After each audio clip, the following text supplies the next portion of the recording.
20-шы есеп. Егер 3х минус 4y тең 1,4х болса, онда x бөлінген y-тің мәнін табыңыз дейді. Жазып алайық. 3х минус 4y тең 1,4х-қа. Біз x-ті y арқылы өрнектейік. 3х минус 1,4х тең 4y-қа. 3-тен 1,4-ті азайтсақ, 1,6х болады.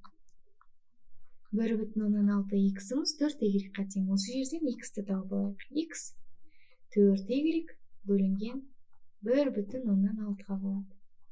X тең 4 пен 1,6-ны 4-ке қысқартайық. Мұнда 1 болады, мұнда 0,4 болады.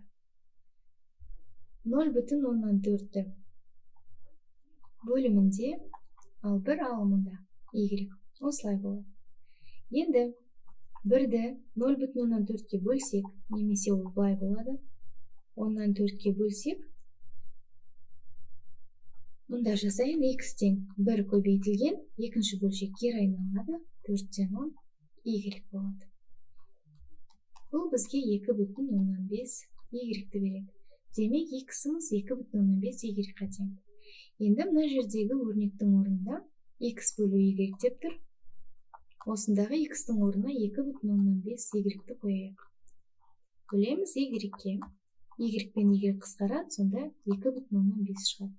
Демек, x бөлу y-тің мәні 2,5-ке тең. Нұсқалардың ішіндегі дұрысы А нұсқасы.